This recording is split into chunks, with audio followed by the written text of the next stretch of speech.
দাপটে 16 বছরের স্বৈর শাসক বাংলার দ্বিতীয় ফেরাউন এদেশ ছেড়ে পালাইতে বাধ্য হয়েছে। আমি জানি গাজীপুরে ওদের দাপটটা একটু বেশি, এই জন্য গাজীপুর থেকে নাকি ঘোষণা দেওয়া হয়েছে ওরা দিনের বেলা বের হইতে পারে না, এই জন্য রাতের বেলা আমাদেরকে বের হইতে দেবে না। কিন্তু আমি স্পষ্ট করে বলি, এই বাংলার যুব সমাজ যদি হাসিনাকে দৌড়াইতে পারে, এই যুব সমাজ এই ফ্যাসিস্টদেরকে, এই চাঁদাবাজ, এই লুটতরাজ, এই সমস্ত গম করে এই সন্ত্রাসীদেরকে দৌড়ানোর জন্য আবারও প্রয়োজনে গোটা বাংলার যুব সমাজ আমরা সেনা প্রশিক্ষণ গ্রহণ করব, এরপরে দেশটাকে মুক্ত করে ছাড়বো ইনশাআল্লাহ। কারা কারা তৈরি?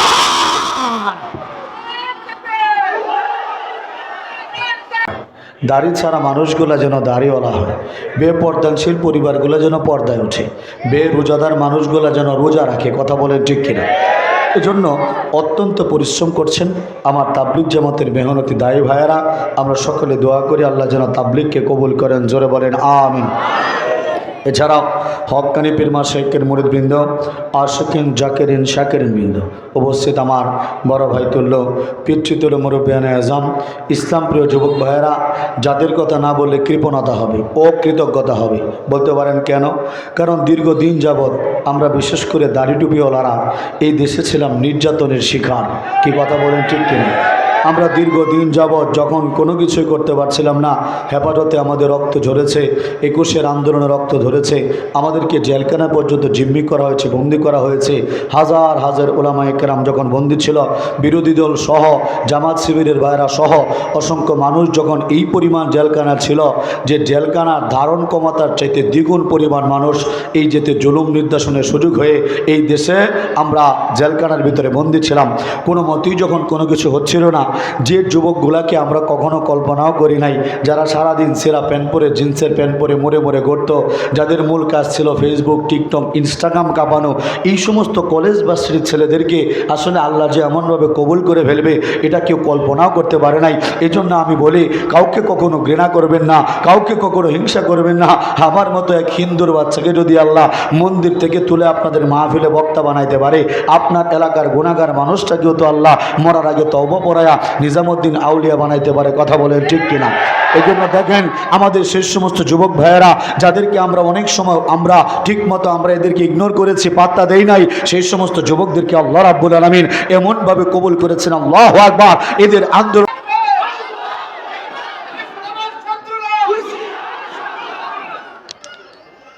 জোরে বলেন আল্লাহু আকবার। একবারে করজোরে অনুরোধ করে বলতেছি, যাদের প্রেশারের সমস্যা আছে, হার্টের রোগী আছেন, যারা কলিজা ছোট, অনুরোধ দুটো পায়ে ধরে বলতেছি, চলে গেলে ভালো হয়। যারা বসবেন এক একটা বাঘ বসতে হবে।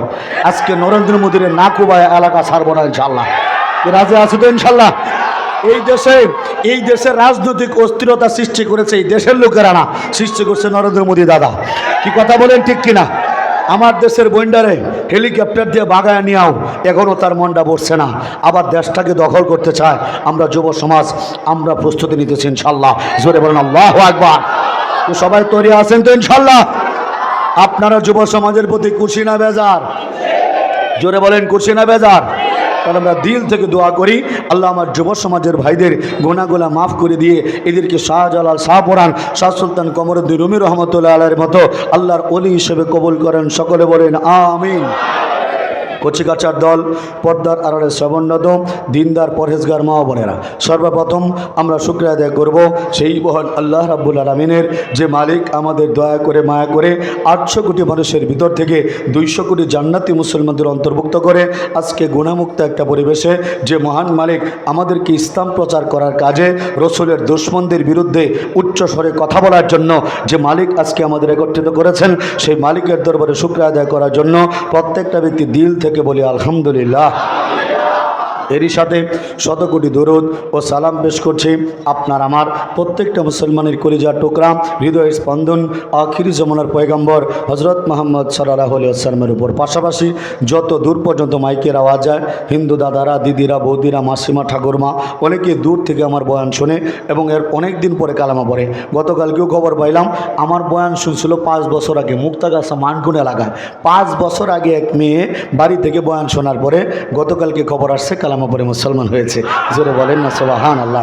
আপনাদের দোয়া নেওয়ার জন্য, মালিকের শুকরিয়া আদায় করার জন্য বলছি, আমি অদমের এই হাতে এখন পর্যন্ত প্রায় 396 জনের উপরে হিন্দু বৌদ্ধ খ্রিস্টান ভাই কালেমা পড়ে মুসলমান হয়েছে। আল্লাহু আকবার।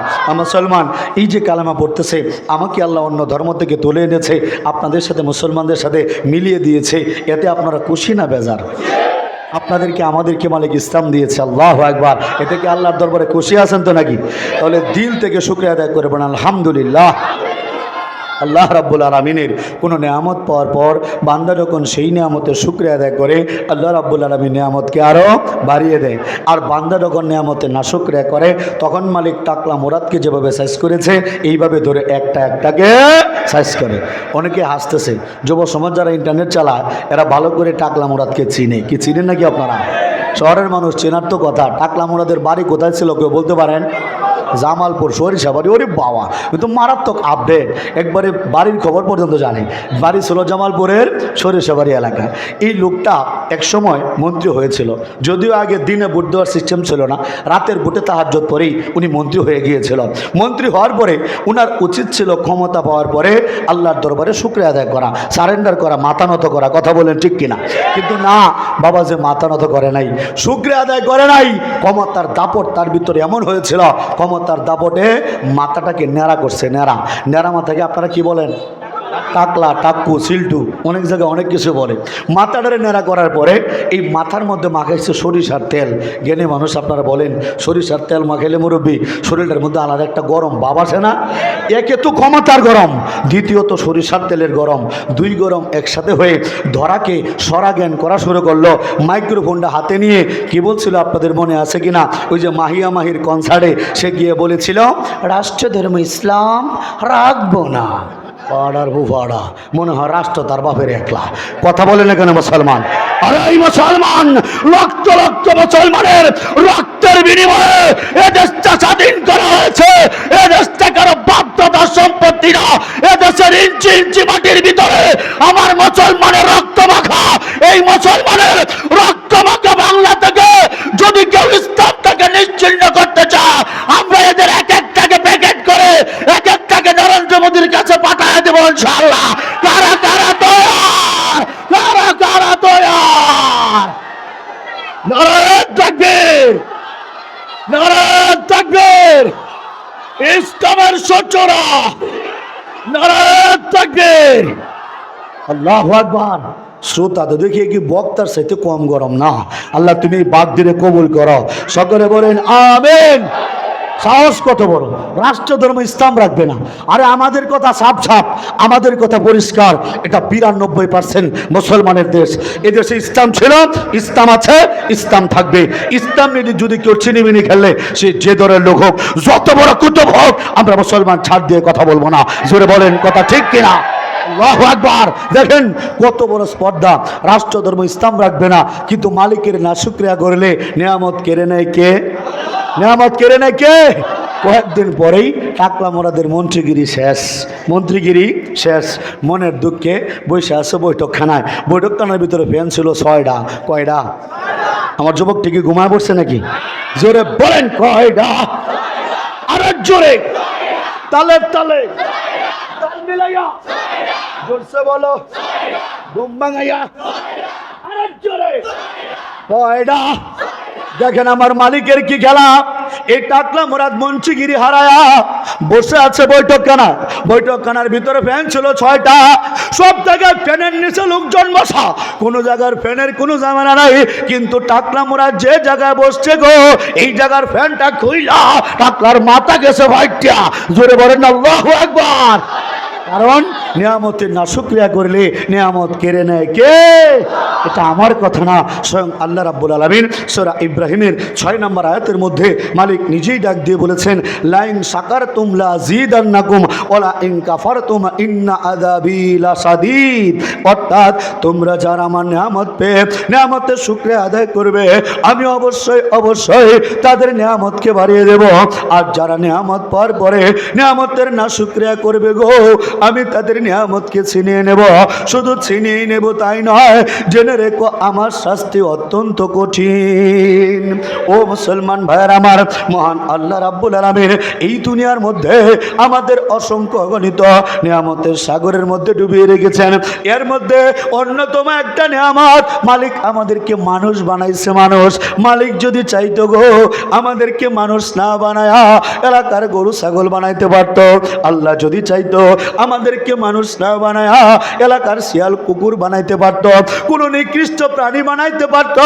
মালিক আমাদেরকে দয়া করে 18,000 মাখলুকাত অন্যান্যদের মতো করে আমাদেরকে হাইওয়ান জানোয়ার বানায় নাই, আমাদেরকে মানুষ বানাইছে। জোরে বলেন আল্লাহু আকবার। ও মুসলমান, শুধু কি মানুষ বানিয়েছে? আরে মানুষ তো হিন্দুরাও, মানুষ তো বৌদ্ধরাও, মানুষ তো ইহুদি খ্রিস্টানরাও মালিক আমাদেরকে অন্য কোন ধর্মের মানুষ বানায় নাই।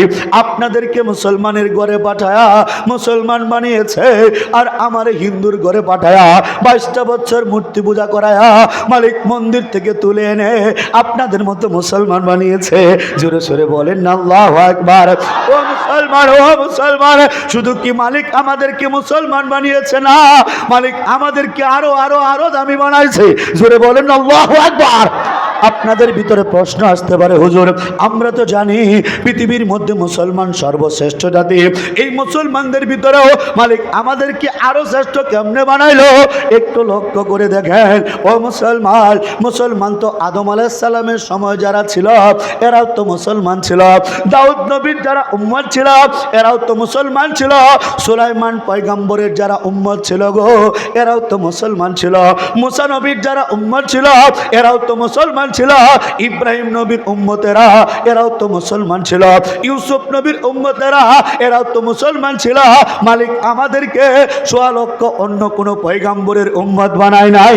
আখির জামানার পয়গম্বর তাজদারে মদিনা মুহাম্মদুর রাসূলুল্লাহ, সকলে পড়েন সাল্লাল্লাহু আলাইহি ওয়াসাল্লাম। ও মুসলমান, মালিক আমাদেরকে অন্য কোন নবীর উম্মত বানায় নাই, শেষ নবীর উম্মত বানিয়ে এই পৃথিবীর সর্বশ্রেষ্ঠ জাতি বানিয়েছে। জোরে বলেন আল্লাহু আকবার।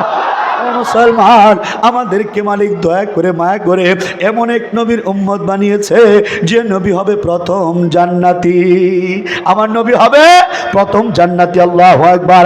ও মুসলমান, জান্নাত জাহান্নামের ফয়সালা যখন হয়ে যাবে, ওই জান্নাত জাহান্নামের হাসরের ময়দানে ফয়সালা হওয়ার পরে জাহান্নামীদের ধরে ধরে ধরে ধরে জাহান্নামের দিকে নিক্ষেপ করা হবে, আর জান্নাতীরা দৌড়াইতে থাকবে জান্নাতের পানে। জান্নাতের দরজার মধ্যে টুকা পড়বে, টুকা। জান্নাতের দারোয়ান জান্নাতের দরজা খুলবে, জিজ্ঞেস করবে আপনি কে? উত্তর আসবে আমি মুহাম্মদুর রাসূলুল্লাহ সাল্লাল্লাহু আলাইহি ওয়াসাল্লাম।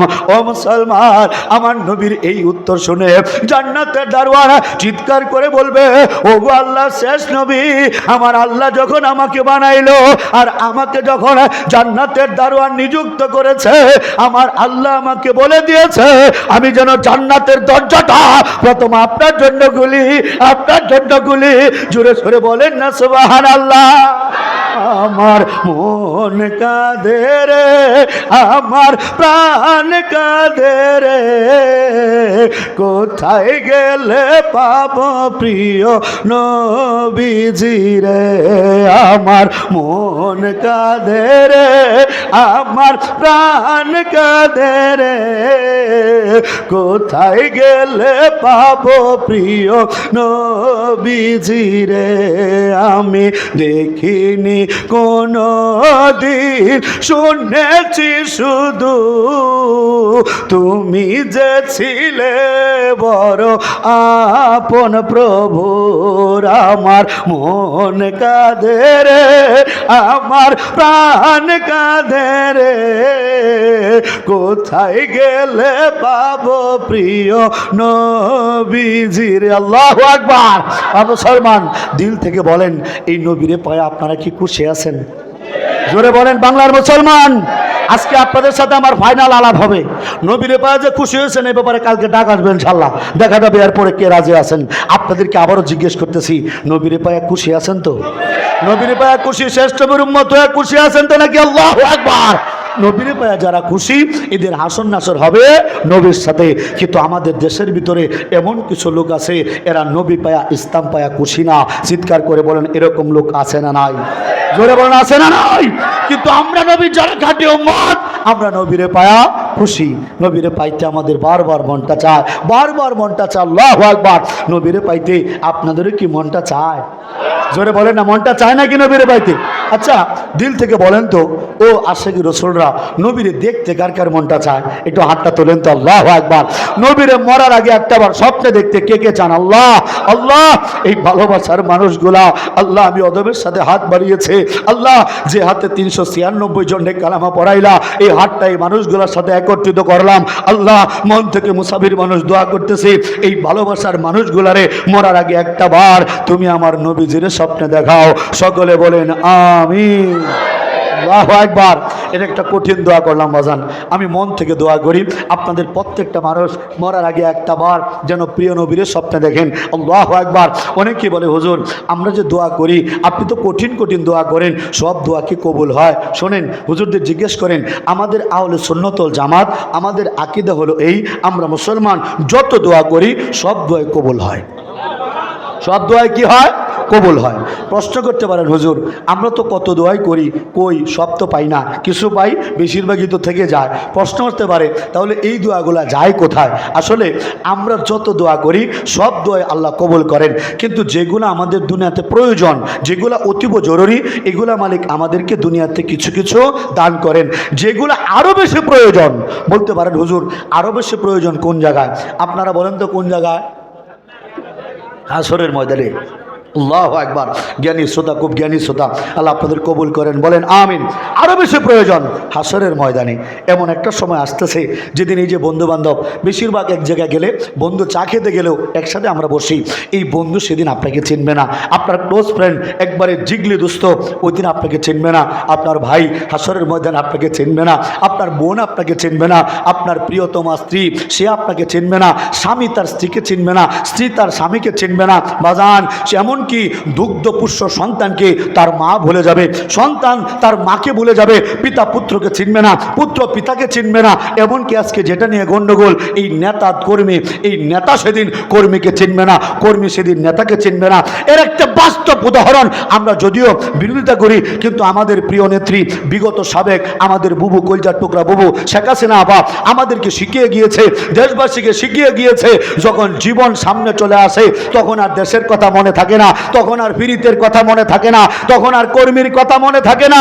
নিজের জীবন বাঁচানোর জন্য আমার দেশের বুবুটা লক্ষ কোটি কোটি কর্মী ফেলে রেখে, বিপদের মধ্যে ফেলে রেখে, এত দেশপ্রেমিক, দেশের জন্য জীবন দিতে পারে নাই, দেশের জন্য জেল কাটতে পারে নাই, নিজের জান বাঁচানোর জন্য তার প্রেমিকের কাছে পালিয়ে গিয়েছে। যদি জীবিত অবস্থা শেখ হাসিনার পরিণতি এটা হতে পারে, দুনিয়াতে যদি কর্মীকে না ছিনে ও বিভিন্ন দলের নেতা কর্মীরা আপনি আল্লাহর জন্য কাজ করেন, কারণ ওই নেতা আসরের ময়দানে আপনার পাপের জন্য সেদিন কিন্তু নিজে দাঁড়াবে না। আপনি বাঁচতে পাপের নাম হয়ে যাবে না, আপনি বাঁচতে নিজের নাম হবে। চিৎকার করে বলেন কথা ঠিক কিনা? আমার কথা কি আপনাদেরকে বোঝাইতে পারছি বলেন? এমন একটা সময় আসতেছে কঠিন হাসরের ময়দান, যেদিন কেউ কাউকে চিনবে না, কেউ কাউকে চিনবে না। আপনি ওই সময়ে যদি আটকে যান, যদি ধরা পড়ে যান, আজকে যে দোয়াগুলো করতেছেন আপাত দৃষ্টিতে মনে হচ্ছে এই দোয়াগুলো কবুল হচ্ছে না, কঠিন হাসরের ময়দানে এই আজকের না কবুল হওয়া দোয়াগুলা আল্লাহ তাআলা আপনার ওই আমল নামার মধ্যে দান করে দেবে। জোরে বলেন না সুবহানাল্লাহ। আল্লাহু আকবার। কিন্তু মুসলমান এখানে একটা প্রশ্ন থেকে যায়, সব দোয়া কঠিন দোয়া হোক আর সহজ দোয়া হোক সব দোয়া কবুল হয়। এর মধ্যে আমি জেলখানা যাওয়ার আগে, হেফাজতের মামলায় জেলখানা যাওয়ার আগে আমি দোয়া করেছিলাম, আল্লাহ সব জায়গায় দাওয়াত পৌঁছাইলাম। ময়মনসিংহ যখন আমি আনন্দমোহন কলেজে পড়াশোনা করেছি, আমি আমার উস্তাদ ময়মনসিংহের কত বড় মসজিদের শেখ আল্লামা আব্দুল হক সাহেব হুজুর দামাত বারাকাতুহুম, হুজুরকে বললাম, সাহেবকে বললাম, হুজুর আপনার নির্দেশে আমি ময়মনসিংহের গির্জা মন্দির বাড়িঘর দোকানপাট কোনো কিছু বাকি রাখে নাই, এবং আলহামদুলিল্লাহ ময়মনসিংহের ভিতরে প্রায় 150 উপরে হিন্দু মানুষ আমি অদমের হাতে হাত রেখে কালামা পড়ে মুসলমান হয়েছে। সব জায়গায় দাওয়াত পৌঁছাইছে হুজুর, একটা জায়গা ছাড়া। হুজুর বলে কোন জায়গা? আমি বলি জেলখানা। কোন জায়গা? জেলখানা। এখন হুজুর তো আমার দিকে তাকায় মুচকে হাসি, কারণ কোনো লোক আইসা জেলখানায় যাওয়ার জন্য দোয়া চাইবে এটা তো হুজুরও ভাবে নাই। যাই হোক, মনে মনে চাইছিলাম, দোয়াও করেছিলাম, আল্লাহ এমনভাবে কবুল করেছেন যে হেফাজতের 3 মামলায় আমাকে সরকারি মেহমানখানায় আমার এলাকার যে ছোট ভাই রফিকুল ইসলাম মাদানী তাকেও পরে আমার সাথে রেখেছিল, আমাদেরকে মাশাআল্লাহ ঢুকাইছে জেলখানার ভিতরে। আমি কিরে, আমার তো মনের ভিতরে বিরাট উৎফুল্ল যে সব মানুষকে আমি পাবো, হ্যাঁ, হাজার হাজার মানুষ থাকবে, আসামি থাকবে, আমি এদেরকে কালেমা পড়াবো, এদেরকে আমি দাওয়াত দেবো, মুখ বড় আশা নিয়ে আমি জেলখানার ভিতরে ঢুকলাম। কি ব্যাপার, গিয়ে দেখি আমার ওয়ার্ডের ভিতরে না, জেলখানার ভিতরে আরেকটা জেলখানা আছে। যারা জেলখানা গেছেন তারা আপনারা জানেন, জেলের ভিতরে জেল, তার নাম হলো সেল। শুনছেন না নামটা আপনারা?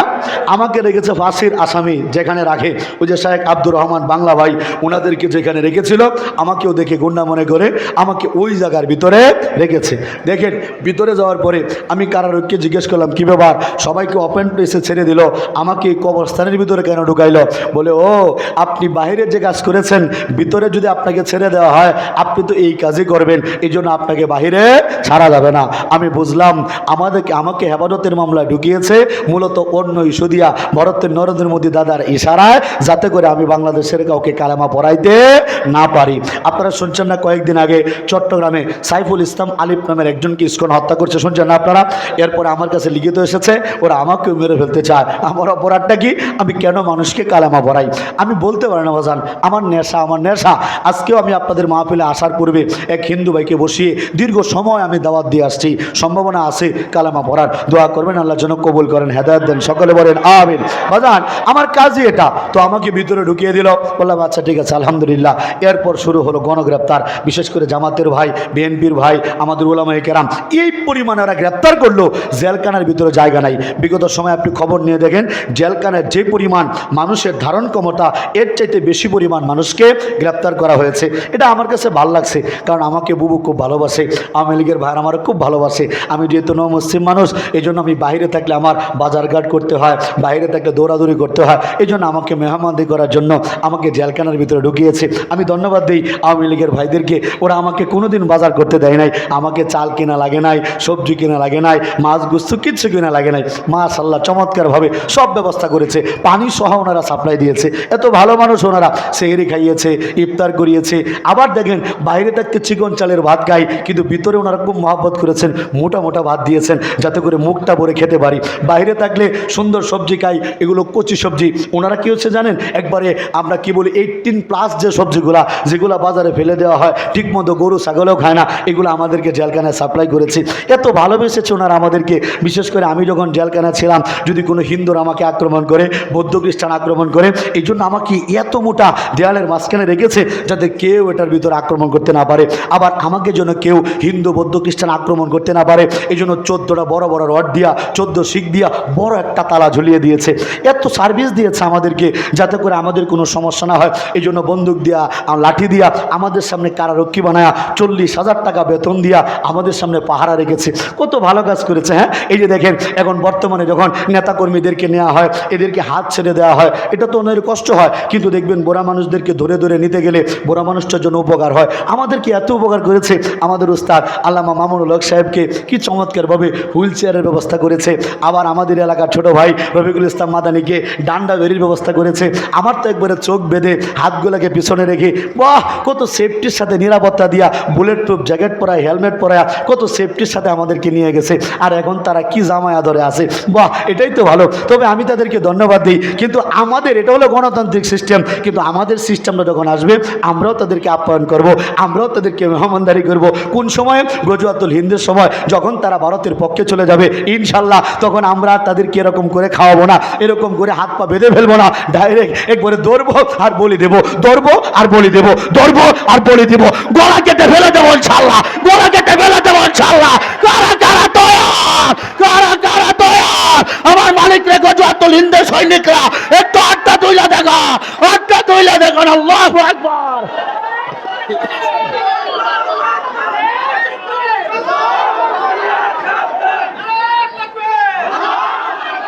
আল্লাহু আকবার, আল্লাহু আকবার, আল্লাহু আকবার। মাশাআল্লাহ, গজওয়াতুল হিন্দের জন্য প্রস্তুতি আছেন তো ইনশাআল্লাহ? আমি আমি সহজ সরল মানুষ, আমি দাওয়াতের কর্মী, আমি মানুষকে পায়ে ধরে বোঝাই। যখন বোঝানোর পরেও ইসলামের সাথে দুশ্মনী করে আমি পাগুলো ভেঙে ফেলি। আমার সিস্টেমে এটা। আমার কথা বুঝতেছেন তো আপনারা? আমাদের এলাকায় একটা মাজার ছিল, 100 বছরের মাজার, নেত্রকোনা পূর্বতলা নারায়ণডহর গ্রামে। বিশাল এক পাথরের পূজা করতো তারা। আমি বললাম, দেখেন আপনারা মুসলমান, আমি হিন্দু থেকে মুসলমান, আমি দীর্ঘদিন ধরে পাথরের পূজা করেছি, বিভিন্ন দেবদেবীর পূজা করেছি, আমি মূর্তি পূজা ছেড়ে মুসলমান হয়েছি, আপনারা মুসলমানের সন্তান হয়ে কেন পাথরের পূজা করবেন? আমি গিয়ে পা ধরে বুঝিয়েছি। আমি বলেছি, ভাই, মাজার কমিটিকে বলছি, ভাই আপনাদের পায়ে ধরে বলি, আপনারা এই পাথরের পূজাটা ছেড়ে দেন।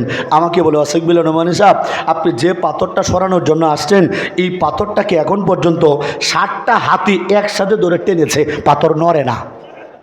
পাথর কি হয় না? নড়ে না। আমাকে বলে সেনাবাহিনীর লোকেরা চেষ্টা করেছে, এই এত বিশাল পাথর, ইউটিউবে আমার নাম লিখে ঢুকলেই পাবেন, বিশাল এক পাথর, সেনাবাহিনীর লোকও টান দিয়ে সরাইতে পারে না। আমি বলছি, যাই হোক, আমি এটা সরিয়ে ফেলবো, আপনাদের পায়ে ধরে অনুরোধ করতেছি, আপনারা এই শিরিক ছেড়ে দেন, এলাকাবাসীকে শিরিক থেকে বাঁচান। আমি আবারও বলতেছি, আমি খুব সহজ সরল মানুষ। আমি ইসলামের যদি কেউ বিরোধিতা যায়, আমি প্রথমেই সুন্দর করে পায়ে ধরে বোঝাই, হাতে ধরে বোঝাই। যদি পায়ে ধরে হাতে ধরে বোঝানোর পরে না মানে, আমি হাত পাগুলো ভেঙে ফেলি। কি আমার কথা বুঝতেছেন নাকি আপনারা? সহজ সরল মানুষ তো, বেশি কিছু বুঝি না। এই জন্য যদি না মানে হাত পাগুলো ভেঙে ফেলি।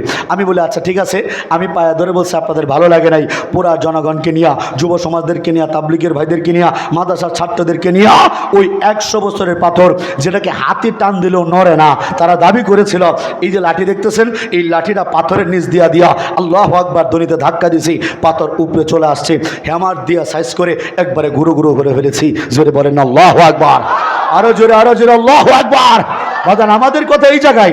এখন আমরা যারা দাওয়াতের কাজ করি, আমরা খুব নরম তবিয়তের মানুষ। আমাদের এখন কাজ হলো দুইটা। 1 নম্বরে হলো দাওয়াত। 1 নম্বরে কি? দাওয়াত। 2 নম্বর হলো জিহাদ। 1 নম্বরে দাওয়াত, 2 নম্বরে জিহাদ। আমরা দাওয়াত দেবো নরম ভাষায়, কান্নাকাটি করে আমি মানুষদেরকে দাওয়াত দিই, পায়ে ধরে বোঝাই। কিন্তু এর পরে স্টেপ হলো জিহাদ, ইনশাল্লাহ। তখন আর কোনো বাবাজির হাতে ধরবো না, তখন আর কোনো বাবাজির পায়ে ধরবো না। ও মুসলমান, এখন তো হাতে লাঠি দেখতেছেন, কয়েকদিন পর তলোয়ার বানাবো ইনশাল্লাহ। এরপর আল্লাহ তৌফিক দিলে একটা AK-47 কিনে আমি ভারতের দিকে রওনা করবো ইনশাল্লাহ। আমার সাথে কারা কারা যাবেন?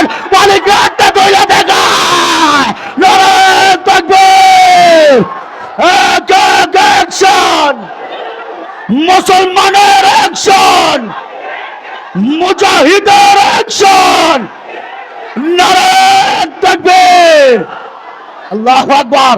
যে কথা বলছিলাম, আমাকে নিয়ে ঢুকাইলো সেলের ভিতরে। যাই হোক, যখন আসামি বেড়ে গেল, আসামি বাড়ার পরে ভিতরে জায়গা নাই, আমাকে ওয়ার্ডের মধ্যে ছেড়ে দিল। তারা যে ভয় পেয়েছিল, হ্যাঁ আলহামদুলিল্লাহ, আমি সেই ভয়ের কাজটাই করেছি। জেলখানার ভিতরে গিয়ে কালেমার দাওয়াত দিয়েছি। আপনারা শুনলে খুশি হবেন, আলহামদুলিল্লাহ, আমার অধমের জেলখানার যে রেকর্ড, এটা এখনও পর্যন্ত বাংলাদেশের কোনো আসামি ভাঙতে পারে নাই। জেলখানার ভিতরে 1 জন নয়, 2 জন নয়, বাংলাদেশের ইতিহাস। আমি অধমের এই হাতে হাত রেখে জেলখানার ভিতরে 11 জন হিন্দু আসামি কালেমা পড়ে মুসলমান হয়ে গিয়েছে। জোরে বলেন না সুবহানাল্লাহ, আল্লাহু আকবার। সুতরাং এই কথাই প্রমাণিত হয়, আমরা মুসলমান যা দোয়া করি সব দোয়া কবুল করেন কে? জোরে বলেন না, কবুল করেন কে? কিন্তু আমি আপনাদেরকে নিয়ে আজকে গাজীপুরের মাটিতে যে দোয়াটা করলাম, যে মরার আগে যেন একটা বার প্রিয় নবীরে যেন স্বপ্নে দেখতে পারেন। ও ভাই, এটা কি মরার পরে কবুল হলে হবে, না দুনিয়াতে জীবিত থাকতে লাগবে? আরো ভালো করে বোঝেন, আমি যে দোয়াটা করেছি যেন নবী যেটা মরার আগে স্বপ্নে দেখতে পান, এটা তো মরার পরে কবুল হওয়ার জিনিস না, এটা তো দুনিয়াতে জিন্দা থাকতে। কথা বলেন ঠিক কিনা? মুসলমান জানেন, যদি আপনাদের ভাগ্যে নসিব হয়, যদি কেউ প্রিয় নবীরে স্বপ্নে দেখতে পারেন, হাদিসে আসছে, যদি কেউ রাসূল সাল্লাল্লাহু আলাইহি সাল্লামকে স্বপ্নে দেখে, সে যেন নবীজিরই স্বপ্নে দেখলো। আল্লাহু আকবার। আর নবীরে যে চোখ দিয়া কেউ স্বপ্নে দেখবে, ওই চোখ কখনো জাহান্নামের আগুনে পড়তে পারে না। সুবহানাল্লাহ, সুবহানাল্লাহ। তাহলে এখন যে দোয়াটা করলাম, নবীর স্বপ্নে দেখার দোয়া, এটা কি মরার পরের জন্য রেখে দেবেন, না দুনিয়াতেই চান? জোরে বলেন, দুনিয়াতে চানতে নাকি? কে কে চান? কে কে চান? আবারও মালিকরা হাতটা তুলে দেখান। আল্লাহু আকবার। আল্লাহ আল্লাহ, ভালোবাসার মানুষগুলারে তুমি নবীর স্বপ্নে দেখায় দাও। সকলে বলেন আমিন। অনেকে বলে, হুজুর এই দোয়াও কি কবুল হয়? কবুল হয় মানে কি? কয়েকদিন আগে হয়ে গিয়েছে। সুবহানাল্লাহ বলেন না? কেমন? আপনারা জানেন, আমার 8 ভাই বোন আমরা, আমি সবার ছোট, আমি 4 ভাই 4 বোনের মধ্যে সবার ছোট। আমি ইসলাম গ্রহণের পরে আমাকে বাড়ি থেকে ত্যায্যপুত্র করা হয়েছে। তো আমি চলে আসলাম, আসার পরে বারবার আমি বাড়িতে গিয়েছি, দাওয়াত নিয়ে গিয়েছি। এর মধ্যে আমার এক বড় ভাই আছে, উনি মন্দিরের সেক্রেটারি, মন্দিরের কি সেক্রেটারি, সম্পাদক। ওনার নাম হলো কণা বাবু। কি নাম মনে রাখবেন, নামটা কি? কণা বাবু। এই কণা বাবু খুব রাগী মানুষ, আমার আপন বড় ভাই, খুব রাগী মানুষ। এমন রাগ ওনার বাজান, আমাকে যে কি পরিমাণ অত্যাচার উনি করেছে, আমার পায়ের পাতা থেকে মাথা পর্যন্ত এমন কোনো জায়গা নাই যে আমার ভাই আমারে মারে নাই। হাল চাষে লাঠি দিয়া পিটাইতে আমার পিঠের চামড়া পর্যন্ত তুলেছে। আমি যখন বারবার গিয়েছি, আমার বৃদ্ধা মা, 80 বছরের বুড়া মাকে বারবার ইসলামের দাওয়াত দিতে যখন গিয়েছি, আমাকে তো গড়ে উঠতে দেয় নাই, বারান্দার মধ্যেও দাঁড়াতে দেয় নাই, এমনকি উঠানে গিয়ে দাঁড়িয়েছি। আমার এই ভাই দূর করে আমাকে কুকুরের মতো তাড়িয়ে দিয়েছে। বারবার তারা এরকম করে আমার সাথে দুর্ব্যবহার করেছে 11 বছর। কত বছর? 11 বছর। আমি ছুটেছি, বারবার গিয়েছি, চিন্তা করলাম কি করা যায়। আমি দোয়া করতে লাগলাম, আল্লাহ আমার ভাইকে তুমি এমন কিছু স্বপ্নে দেখাও যাতে আমার ভাই কালেমা পড়ে ফেলে। এই দোয়া করলাম, দোয়ার মুহূর্তটা মনে নাই, তবে কবুল যে হয়ে যাবে এটা ভাবি নাই। আমি আর আমার উস্তাদ ময়মনসিংহ বড় মসজিদের শায়েখ আল্লামা আব্দুল হক সাহেব হুজুর, আমরা গিয়েছি আমাদের এলাকায়, স্থায়ী মাহফিল ছিল। ওই মাহফিলে বক্তা হিসেবে বসছি, আমার নবীর শান নিয়া কিছু গজল গিয়েছি, কিছু কথা বলেছি। নবীর প্রেমের বয়ান শুনলে যারা প্রকৃত নবীর প্রেমিক, এরা দিলটা ঠিক থাকতে পারে না, দিলটা নবীর প্রেমে পাগলা হয়ে যায়। জোরে বলেন কথা ঠিক কিনা? আল্লাহু আকবার। ও মুসলমান, যখন নবীর প্রেমের বয়ান করেছি, আমার এলাকার 250-র মতো মুসলমান যুবক, এদের দাড়ি ছিল না, এরা দাড়িওয়ালা হয়েছে। জোরে বলেন না সুবহানাল্লাহ। মুসলমান, ভাগ্যক্রমে দেখেন যেখানে ওইখানে বয়ান করতেছিলাম, মন্দির ছিল পাশাপাশি, হয়তো মন্দিরের সেক্রেটারি, তো উনি আবার ওই জায়গায় বাজারের পাশে, ওই মসজিদের পাশেই আমার ভাইজান দাঁড়িয়ে আমার বয়ানটা শুনেছে। নবীর প্রেমের বয়ান শুনে আর মুসলমানদের নবীর প্রতি প্রেম দেখে আল্লাহু আকবার, আল্লাহর কি রহমত, আমার বড় ভাই কণা বাবু মন্দিরের সেক্রেটারি, উনি আল্লাহর নবীর প্রেমে পড়ে গিয়েছে। জোরে বলেন না সুবহানাল্লাহ। কার প্রেমে পড়েছে? নবীর প্রেমে। উনি কিন্তু হিন্দু মানুষ পড়ে গিয়েছে নবীর প্রেমে। এখন নবীর প্রেমে যে পড়লো, এটার লক্ষণটা কি? আপনিও যে নবীর প্রেমে পড়ছেন, এটার লক্ষণটা কি বোঝা যাবে। আপনারা এখানে কে নবীর প্রেমিক, কে নবীর একবার জীবন দিয়ে ভালোবাসেন, এটা বোঝা যায়। নবীর প্রেম যখন দিলের ভিতরে ঢুকে যায়, তখন বাহির দিয়া দেখলে লোকটাকে বোঝা যায় যে এটা নবীর উম্মত। বলতে পারেন কেমনে? নবীর প্রেম দিলের ভিতরে ঢুকে গেলে ওই লোক কখনো দাড়ির মধ্যে হাত দিতে পারে না, ওই লোক দাড়িওয়ালা হয়ে যায়। জোরে বলেন না সুবহানাল্লাহ।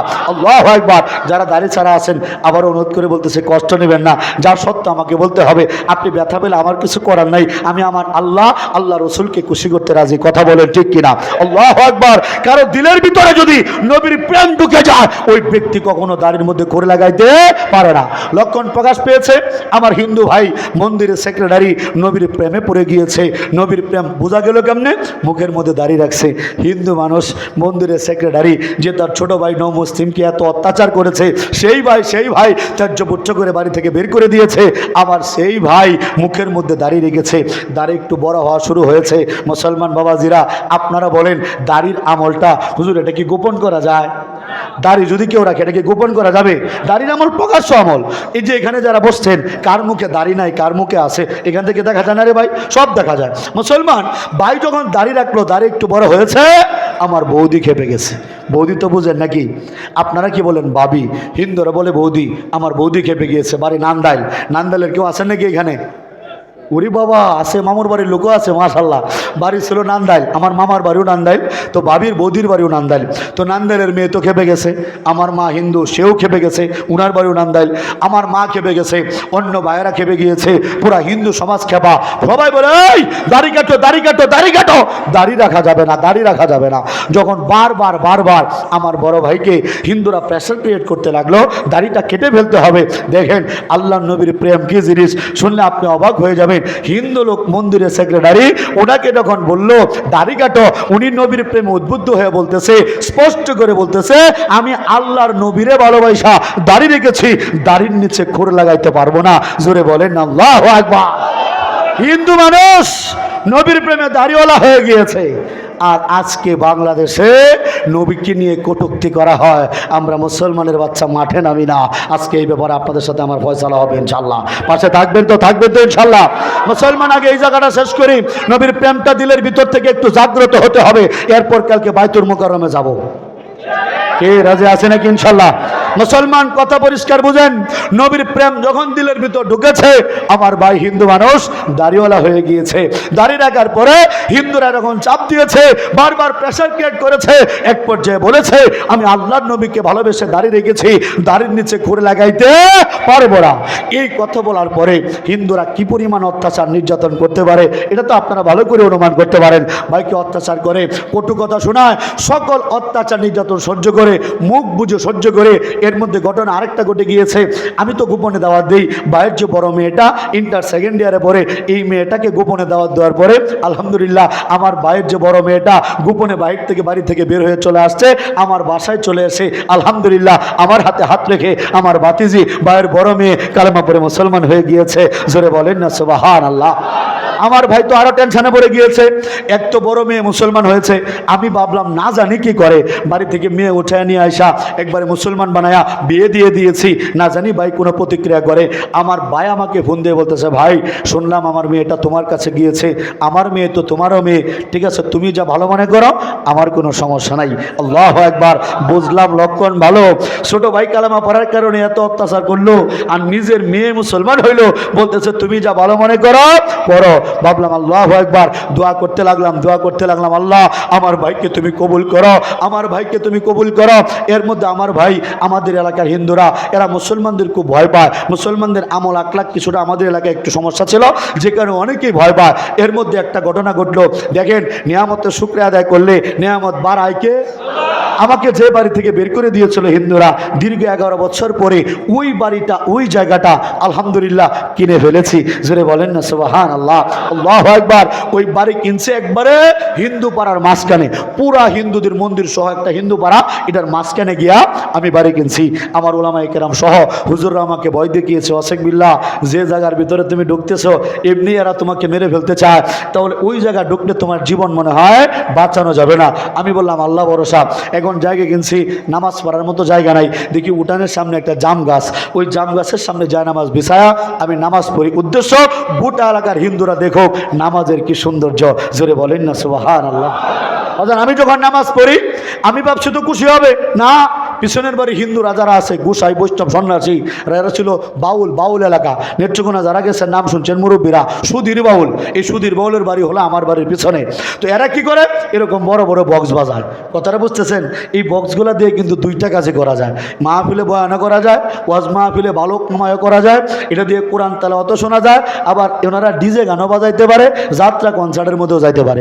উদ্দেশ্য ওনাদের যদি ইচ্ছা করে এটা দিয়া হালাল ব্যবসাও করতে পারে, হারাম ব্যবসাও করতে পারে। তবে মাইকটা যেহেতু ভালো, লোকটিও ভালো, দাড়িওয়ালা মানুষ, আমি দোয়া করি এই মাইকটা যেন, যে মাইক দিয়া অশেক বিল্লাহ নোমানী কথা বলেছে, এই মাইকটা যেন এখন থেকে ভালো কাজে ব্যবহার করা হয়। সকলে বলেন আমিন। বাজান তো বক্স কি করলো, পিছন থেকে বক্স বাজানো শুরু করলো, ডোল বাজায়, কীর্তন করে, যাতে আমি নামাজ পড়তে না পারি। বাজান এই লাঠিটা আমার মাটির মধ্যে পুইতা আল্লাহু আকবার বলে পুরো একটা আজান দিলাম হিন্দু পাড়ার মাঝখানে। গোটা হিন্দু সমাজ আতঙ্কিত হয়ে গেল। পরের দিন সকালে ওইটা দেখি পিছনের বাড়ির হিন্দুরা যারা ঢোল বাজিয়েছিল, বক্স বাজিয়েছিল, এরা বউ বাচ্চা নাতিপুতি সহ সবাইকে নিয়ে রাতের আধারে বাড়ি থেকে পালিয়ে গিয়েছে। খবর আসছে অশেক বিল্লাহ হুজুরের পাশে এই জায়গা তারা থাকবে না, তারা ভয় পায়। আল্লাহ জানে কি ভয় তারা পাইছে। আলহামদুলিল্লাহ ওই জায়গা কিনে একটা মাদ্রাসা করেছি। এটাই নৌ মসজিদ মার্কাজ। যারা অন্য ধর্ম থেকে মুসলমান হয় আমার মাদ্রাসায় এদের থাকা খাওয়া সব ফ্রি। আমার কথা হলো মুসলমান হইয়া গাজীপুর, ঢাকা, আমাদের ময়মনসিংহ, বালুকা তুমি একটা কাগজ নিয়া নৌ মুসলিম পরিচয় ভিক্ষা করবা, এটা আমার কাছে কষ্ট লাগে হুজুর, এটা আমার সহ্য হয় না। আমার কথা হলো আমার একটা মুসলমান ভাই আমার ইসলাম ধর্ম গ্রহণ করেছে, তাকে আমি ভিক্ষা করতে দেবো কেন? আমার 3 বেলা খাবার থেকে 1 বেলা খাবার খাওয়াবো। কি কথা বলেন ঠিক কিনা? আমি উদ্যোগ নিয়েছি, আপনারা সহায়তা করবেন। রমজানে বিশেষ করে জাকাতের ফান্ড থেকে ভাই সহ একটু যোগাযোগ রাখার চেষ্টা করবেন, যাতে নৌ মুসলিম ভাইদেরকে আমরা একটা কর্মসংস্থান করে দিতে পারি। কথা বলেন ঠিক কিনা? মুসলমান ওই জায়গায় নৌ মুসলিম মার্কাজ করলাম। তো আল্লাহু আকবার, আমার ভাইজান আমার সাথে মিশা শুরু করলো। এর মধ্যে আল্লাহু আকবার আমার ভাইয়ের জীবনে, নবীর প্রেমিকের জীবনে সবচেয়ে বড় ঘটনাটা ঘটেছে। কি ঘটনা একটু বলি, আপনাদের দিলটা ভরে যাবে। বিশেষ করে নবীর যারা প্রেমিক, আশিক রসুল যারা, এরা অন্তর থেকে আজকে ভালোবাসে। ভালোবাসায় নবীর প্রেমে উদ্বুদ্ধ হয়ে যাবেন। আল্লাহু আকবার। মুসলমান সকল অত্যাচার নির্যাতন সহ্য করে হিন্দুদের মন্দিরের সেক্রেটারি কণা বাবু আশিকে রসুল কালেমা এখনো পড়ে নাই, নবীর প্রেমে পড়ছে, একটা ঘরের মধ্যে ঘুমিয়েছে। ডিসেম্বর মাসের কথা। ও মুসলমান একটু চোখটা বন্ধ করে যাদের সুযোগ হয় একটু মোরাকাবা করেন, একটু কল্পনা করেন। কষ্ট হবে না তো আপনাদের নাকি? ভাই রাত্র তো 12টা বাজে, কতক্ষণ চলবে? আচ্ছা, আপনাদের কষ্ট হবে না তো নাকি? আগামীকালকে তো শুক্রবার না, তাহলে তো আর চাকরিজীবী ভাইদের তো প্যারা নাই, চাপ নাই নাকি? আল্লাহু আকবার। মুসলমান যে কথা বলছিলাম, চলবো ইনশাল্লাহ চলবে। আমি আমার উদ্দেশ্য যে পর্যায়ে টার্গেট, এটা থামার আগ পর্যন্ত থামবো না ইনশাল্লাহ। বাজান আমার ভাইজান ঘরের মধ্যে ঘুমাইতেছে, একটু ভালো করে কল্পনা করেন। নিয়ামত শুকরিয়া আদায় করলে নিয়ামত বাড়ায় কে? নবীরে ভালোবাসলে, নবীর প্রেম যদি কারো দিলের ভিতরে ঢুকে যায় তার ভাগ্যটা কেমন খুলে যায় একটা বাস্তব প্রমাণ দেখেন। বাজান একটু চোখটা বন্ধ করেন। আল্লাহু আকবার। সকলে বলেন আল্লাহু আকবার। সবাই চোখ বন্ধ করছেন তো নাকি? কল্পনা করেন এক নবীর আশেক একটা গ্রামের পরিবেশে, অন্ধকার ঘর, গুটগুটে অন্ধকার, রাত্র 2টার মতো বেজে গিয়েছে। এক হিন্দু লোক নবীর প্রেমিক বুকের মধ্যে নবীর প্রেম নিয়া, মুখের মধ্যে নবীর দাড়ি নিয়া একটা খাটের উপরে ঘুমাইতেছে। আল্লাহু আকবার। চোখের সামনে বাঁচতেছে তো নাকি? বাঁচতেছে তো? আল্লাহু আকবার। মুসলমান আমার ভাইজান এই নবীর আশেক, এই হিন্দুদের মন্দিরের সেক্রেটারি নবীর প্রেম বুকে নিয়া, নবীর সুন্নত মুখে নিয়া ঘরের মধ্যে ঘুমাইতেছে। দরজা বন্ধ, জানালা বন্ধ, গুটগুটে অন্ধকার রজনী। আল্লাহু আকবার। জোরে আরো জোরে আল্লাহু আকবার। দিল থেকে সবকিছু ঝেলে ফেলে দেন, অন্তরে কোনো ময়লা রাখেন না, কোনো হিংসা বিদ্বেষ না, সব ভুলে যান। একটু সময়ের জন্য একটু মোরাকাবা করেন। এক লোক ঘুমাইতেছে নবীর আশেক, মুখের মধ্যে নবীর দাড়ি, বুকের মধ্যে নবীর প্রেম, শত অত্যাচার নির্যাতন সহ্য করেছে নবীর প্রেমে। দরজা বন্ধ, জানালা বন্ধ। আল্লাহু আকবার। রাত্র 2টা 2:30, অন্ধকার ঘরটা, লাইট সব বন্ধ।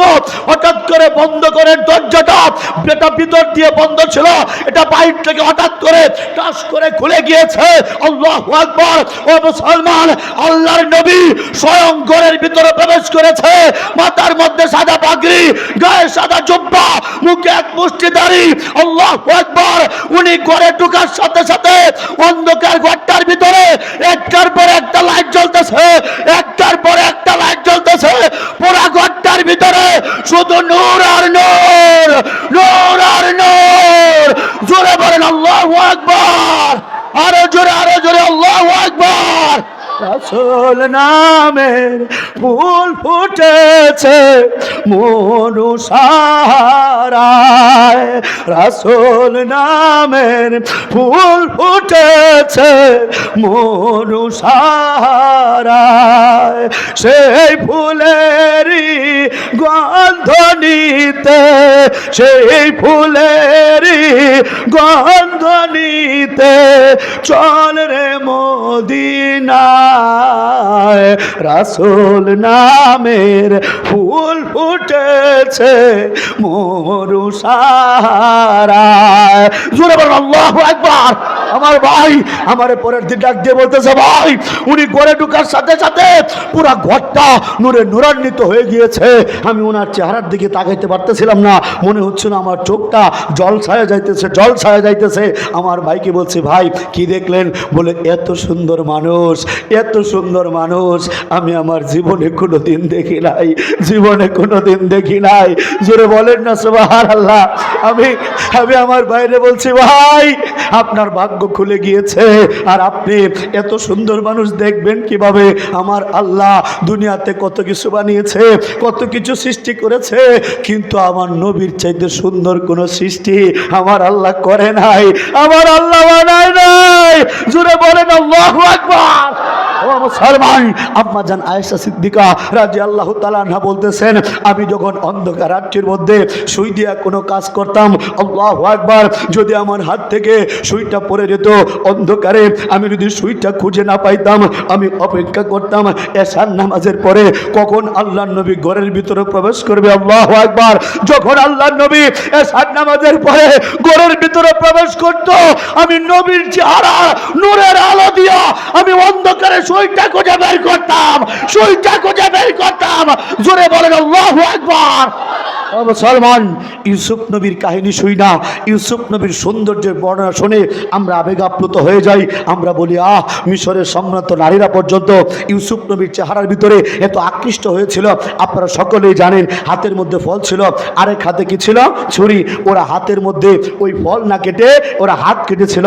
স্বয়ং আল্লাহ রসুল বলতেছেন, আম্মা জান আয়েশা সিদ্দিকা রাদিয়াল্লাহু তাআলা আনহাকে ডাক দিয়া নবীজি বলতেছে, আয়েশা রে, ওই জায়গা ইউসুফ নবীর পরিবর্তে যদি তোমাদের নবী থাকতো, যদি তোমাদের নবী থাকতো, আল্লাহু আকবার। ও মুসলমান, স্বয়ং নবীজি বলতেছে, আয়েশা রে, যদি ইউসুফ নবীর জায়গা তোমাদের নবী থাকতো, মিশরের সম্ভ্রান্ত নারীরা এরা হাতের মধ্যে ছুরি চালাইতো না। তোমার নবীর আল্লাহ এত সুন্দর বানাইছে, এরা বুকটার মধ্যে ছুরি চালাইতো, বুকটার মধ্যে ছুরি চালাইতো। জোরে জোরে বলেন আল্লাহু আকবার। আরো জোরে, আরো জোরে, আরো জোরে আল্লাহু আকবার। ও মুসলমান, সেই নবীর উম্মত হতে পেরে আপনারা খুশি না বেজার? জোরে বলেন না, জোরে বলেন না, খুশি না বেজার? আমাদের সাফ সাফ কথা, আমাদের পরিষ্কার কথা, আমরা সেই নবীকে একটাবার দেখার অপেক্ষায় আছি। সেই নবীকে এমন ভালোবাসি, এই ভালোবাসা বাপ মার চাইতে কম না বেশি? জোরে বলেন, কম না বেশি? স্পষ্ট করে বুঝেন।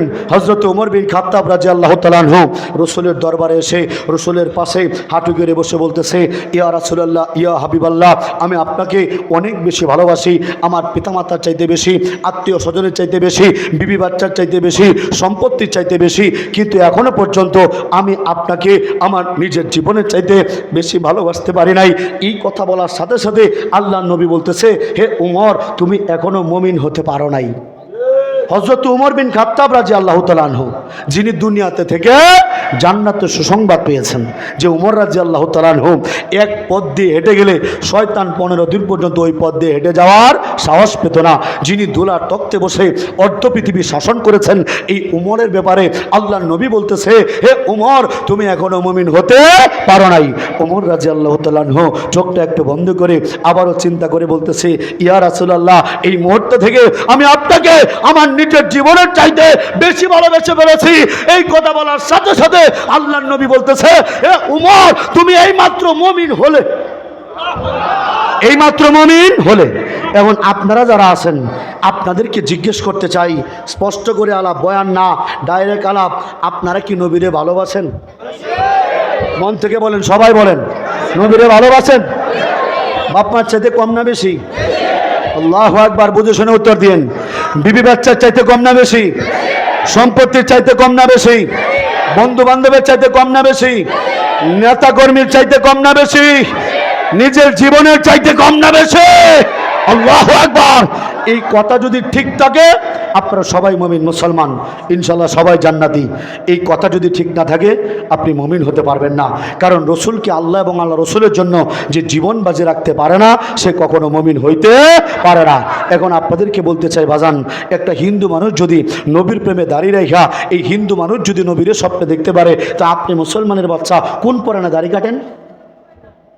কোন পরাণে দাড়ি কাটেন? আমিও তো হিন্দুর বাচ্চা, মুখে দাঁড়িয়ে আছে না নাই? মুসলমান হয়েছি, আপনারা মুসলমানের সন্তান, আমি হিন্দুর বাচ্চা মুসলমান হইয়া আতরবাই নিয়ে আসছে বয়ান করার জন্য, আমার মুখে দাঁড়ি। এই ভাই দাঁড়ান না, একটু একটু দাঁড়ান। আল্লাহু আকবার। কি নাম ছিল আপনার? অসিত ব্যানার্জি। ব্রাহ্মণের ছেলে আবুল কালাম আজাদ, ব্রাহ্মণের ছেলে মুসলমান হয়ে মুখে দাঁড়ি। বড় ভাই কই? মেজু ভাই। আল্লাহু আকবার। মন্দিরের সভাপতি, যে লোকটাকে বসা দেখতেছেন, আমার মন্দিরের সভাপতি, হিন্দুদের মন্দিরের সভাপতি, আমার কলজার টুকরা বড় ভাই। আল্লাহু আকবার। 46 বছর গবেষণা করে আমাদের কানন বাবু আলহামদুলিল্লাহ গত কিছুদিন আগে আমি অদমের হাতে হাত রেখে কালেমা পড়ে মুসলমান হয়েছে। বর্তমান নাম সুলতান বিল্লাহ নোমানি, আমার নাম অসিক বিল্লাহ নোমানি। আমার স্বপ্নে দেখা ভাইয়ের নাম হলো ইলিয়াস বিল্লাহ নোমানি, ওনার নাম সুলতান বিল্লাহ নোমানি। আল্লাহু আকবার। মুখে দাড়িটা কি আছে না নাই? আমরা 3 ভাই, একটু দাঁড়ান তো। এই যে 3টা মানুষ, আতর ভাই আপনি বিবেচনা করে বলেন, এই 3টা লোককে দেখলে কি বোঝা যায় যে আমরা আগে হিন্দু ছিলাম? মুরব্বীরা, ওলামায়ে কেরাম, যুবক ভাই আপনারা বলেন, দেখলে বোঝা যায়? দেখতে বোঝা যায় যে আমরা মন্দিরের পূজারী ছিলাম, দেখতে বোঝা যায়। তো আপনি মুসলমানের সন্তান, আপনাকে দেখলে কেন বোঝা যায় না? আপনি হিন্দুর বাচ্চা, বৌদ্ধর বাচ্চা, খ্রিস্টান না মুসলমানের বাচ্চা, কেন বোঝা যায় না? কেন? বয়ান টয়ান না, এই উত্তর দিতে হবে আমাকে। দাড়ি কাটা যাবে, দাড়ি কাটলে গুনাহ হবে না। যদি এরকম কোনো ফতোয়া আপনারা দিতে পারেন তাহলে আমরা হিন্দু থেকে মুসলমান, আপনি মুসলমানের বাচ্চা, আপনি দাড়ি রাখেন না, তো আপনার দাড়ি না রাখলে যদি সমস্যা না হয় তাহলে আমরা কি টাকা পড়ছে? কি কথা বুঝছেন নাকি আপনারা? আরো কিছু বলতে হবে না, দাড়ি রাখবেন না। ডাইরেক্ট আলাপ আবারও জিজ্ঞেস করতেছে, মুসলমান বসেন ভাই, আরো কিছু বলতে হবে না, দাড়ি রাখবেন? আরো কিছু বলতে হবে না, দাড়ি রাখবেন? আজকে থেকে নবীর প্রেমে আর কোনোদিন দাড়ি কাটবো না। আজকে থেকে আমি দাড়িওয়ালা। এরকম কার কার নিয়ত আছে? আমার মালিকরা একটা তুইলা দেখা নেই, সব দিয়ে হাত উঠানো দেয়, সব সব ওই পিছে হাত তুলেন, আল্লাহু আকবার। সব, একজনও বাকি থাকবে না, একজনও নাই। যারা দাঁড়ায় আছেন হাত তুলেন, আল্লাহু আকবার, আল্লাহু আকবার। সব সব মাইকের ভাই হাত তুলেন, নাকি হাত তুলেন, পরে আলাপ, মাইক ধরে আল্লাহু আকবার, আল্লাহু আকবার, নারায়ে তাকবীর, নারায়ে তাকবীর। কোরআন সুন্নাহর আলো, নবী প্রেমের আলো, নারায়ে তাকবীর। আজকে থেকে আমরা সবাই দাড়িওয়ালা, আমরা সবাই কি জোরে জোরে, আমরা সবাইকে দাড়িওয়ালা মানে পুরুষ, দাড়িওয়ালা মানে কি? আর দাড়ি ছাড়া হলো নারী, দাড়ি ছাড়া মহিলা নারী। কথা বলেন ঠিক কিনা? যে সমস্ত মহিলা স্বামীকে দাড়ি রাখতে বাধা দেয়, এদেরকে বলবেন, বোন তুই পারলে একটা রাইখা দেখা। কি বলতে পারবেন না? ইনশাল্লাহ। আমাদের কথা পরিষ্কার, যারা আমরা পুরুষ, সিংহ মার্কা পুরুষ, আমাদের দাড়ি থাকবে। যারা নারী, এদের দাড়ি রাখার দরকার নাই। আর আজকে আমার বয়ানের পরেও যারা এলাকায় দাড়ি কাটবে, এরা নারীও না, পুরুষও না। গাজীপুর চৌরাস্তার চিনছেন তো, চিনছেন তো আপনারা? হাততালিতে টাকা তুলে এরকম লোক এলাকায় আছে না নাই? মোড়ে মোড়ে মোড়ে মোড়ে আছে না নাই? ওভার ব্রিজের উপরে আছে না নাই? আজকের পর থেকে যারা পুরুষ, এরা কি হবে? জোরে বলেন, কি হবে? দাড়িওয়ালা। যারা নারী, দাড়ি রাখার দরকার নাই। ঠিক আছে তো ইনশাল্লাহ? আর যারা আজকের পর থেকে দাড়ি কাটবো, শেভ করবো, এটি নারী না পুরুষ না, মাঝামাঝি। কি মনে থাকবে তো? মনে থাকবে তো ইনশাল্লাহ? বলতে পারেন হুজুর এই কথা কেন বলতেছেন? এই জন্য বলতেছি যে বাংলাদেশের মধ্যে রসুলের দুশ্মন ভরে গিয়েছে। একের পর এক, একের পর এক রসুলের দুশ্মনরা রসুলকে নিয়ে কটূক্তি করেই যাচ্ছে, করেই যাচ্ছে, করেই যাচ্ছে। আমি বলি, কিরে, কেন এদেরকে শ্বাস করা হয় না? কেন এদেরকে জবাই করা হয় না? কেন কতল করা হয় না? পরে দেখলাম আমাদের ভিতরে এখনো নবীর প্রেম সঠিকভাবে এখনো আসে নাই, এখনো আমরা বুঝতে পারি নাই নবীর প্রেম কি জিনিস, এখনো বুঝতে পারে নাই। আজকে আপনারা বলেন, নবীর প্রেম কি দিলের ভিতরে ঢুকছে? জোরে বলে, নবীর প্রেম কি দিলের ভিতরে ঢুকেছে? মুসলমান ঢুকেছে? আল্লাহু আকবার। যদি ঢুকে থাকে তাহলে রাকাল রাহা, তোকে স্পষ্ট করে বলছি, বাংলার জমিনে তোকে যেখানে পাওয়া যাবে আমরা সেখানে তোকে হত্যা করবো ইনশাআল্লাহ। নবীর দুশমনকে হত্যা করবো ইনশাআল্লাহ। কারা কারা দয়া? নারায়ে তাকবীর, নারায়ে তাকবীর। অ্যাকশন, নবী প্রেমিকদের অ্যাকশন। আমরা হলাম রাসূল সেনা, ভয় করি না বুলেট বোমা, দিয়েছি তো রক্ত, রক্তের বন্যায়। নারায়ে তাকবীর। আগামীকালকে 5 জুমা বাইতুল মুকাররম মসজিদের উত্তর গেট থেকে এই সাতিবে রাসূল নবীর দুশমনের বিরুদ্ধে বিক্ষোভ মিছিল বের করা হবে। সকলের দাওয়াত থাকবে। গাজীপুর আতর ভাই সহ প্রত্যেকটা মসজিদের খতিব সাহেবের কাছে অনুরোধ করে যাচ্ছি, আগামীকালকে প্রত্যেকটা মসজিদ থেকে নবীর দুশমনের বিরুদ্ধে বয়ান করতে হবে। চিৎকার করে বলেন, কথা ঠিক কিনা? মুসলমান, আজকে আসার পথে আরেকটা সংবাদ পেয়েছি, এটা নিয়ে আমরা ইতিমধ্যেই আন্দোলন শুরু করে দিয়েছি। নেত্রকোনা জেলার কলমাকান্দা থানা, নাম শুনছেন আপনারা? কলমাকান্দার চেনেন নাকি? বলতেছি বাজান, কলমাকান্দা থানার মনতলা গ্রামের রাজশাহী বিশ্ববিদ্যালয়ে ছেড়া পড়ে সাবেক ছাত্রলীগ, নিষিদ্ধ ছাত্রলীগের কর্মী, এর নাম হলো সুপ্ত সাহা অনিক। এই সুপ্ত সাহা অনিক আমার রসুলকে নিয়ে কটূক্তি করেছে। আমাদের কথা চাপ চাপ, নেত্রকোনার মানুষ ফুসলে উঠেছে। আছে, আমাদের কথা পরিষ্কার। আমরা এই যে মিছিল করব, ফাঁসি চাই, ফাঁসি চাই, কিসের ফাঁসি চাই, কার কাছে ফাঁসি চাইবো? ও যুবক, তোমরা রেডি হও। এ দেশে খুন হয়, গুম হয়, রাহাজানি হয়, এদের কোনো সুষ্ঠু বিচার পাওয়া যায় না। আমরা বর্তমানে রাস্তাঘাটে চলতে পারি না, ছিনতাইকারী আমাদেরকে ধরে, ডাকাত ধরে, আমাদের বক্তাদের গাড়ি ভাঙে, আমরা কোনো বিচার পাই না। বিচার শুধু এই দেশের মধ্যে দাড়ি টুপিওয়ালাদেরকেই করা গিয়েছে। বিচার শুধু এই দেশের মধ্যে নিরপরাধ ওই আমাদের জামাত ইসলামের আমিরদেরকে, যাদের বয়স হয় না, তাদেরকে রাজাকার বানায়া এই দেশে ফাঁসি দেওয়া গিয়েছে। এটাই শুধু বিচার হয়েছে এই দেশে। এই দেশে সত্য বলার কারণে, নরেন্দ্র মোদীর বিরুদ্ধে আন্দোলন করার কারণে আমাদেরকে জেলখানায় যেতে হয়েছে। দেলোয়ার হোসেন সাইদি সাহেবের মতো কোরআনের পাখিকে জেলখানার ভিতরে মরতে হয়েছে। এই দেশে বিচার শুধুমাত্র হুজুরদেরকে করা হয়, তার মানে বোঝা যায় আমরা মাজলুম। এই মাজলুমদের সাথে আর কেউ না থাকুক, মাজলুমদের সাথে আছে আল্লাহ। আমি আপনাদেরকে অনুরোধ করে বলতেছি, গাজীপুরের মানুষ যদি এখন থেকে একটা লোক আমার নবীকে নিয়ে কটূক্তি করে, আর কোন আন্দোলন, মিছিল, মিটিং এটা পরে করবেন, আগে ওকে খুঁজে বের করে, আরে মরতে তো একদিন হবেই, ওটাকে ডাইরেক্ট গলাটা ফেলে দেবো ইনশাআল্লাহ, ডাইরেক্ট গলা ফেলে দেবো ইনশাআল্লাহ। কারা কারা তৈয়ার, কারা কারা তৈয়ার?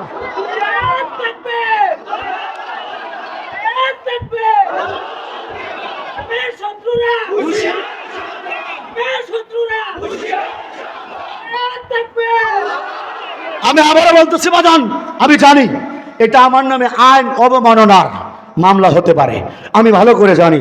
আমি যে বয়ান করেছি, এই বয়ানের পরে আমার নামে মামলা হতে পারে, আমি ভালো করে জানি। মামলা হলে আমি অসুবিধা গ্রেপ্তার হব, এটাও ভালো করে জানি। কারণ ওই যে বলছি, গ্রেপ্তার শুধু হুজুরদেরকেই করতে পারে, নরম শুধু আমাদেরকেই পাইছে। কিন্তু আমাদের রূপ কিন্তু দুইটাই। রাসূল পাক সাল্লাল্লাহু আলাইহি ওয়াসাল্লাম যেমন নরম ছিলেন, তেমন গরম ছিলেন। মনে রাখতে হবে, শুধু বাবা গো, মা গো, এইগুলা বলে টান মারার নাম শুধুমাত্র ইসলাম না। যদি তাই হইতো, স্বয়ং নবীজি নিজে সাদা যুদ্ধে অংশগ্রহণ করতেন না। কথা বলেন ঠিক কিনা? মুসলমান, স্পষ্ট বলে রাখি, সবাইকে মরতে হবে।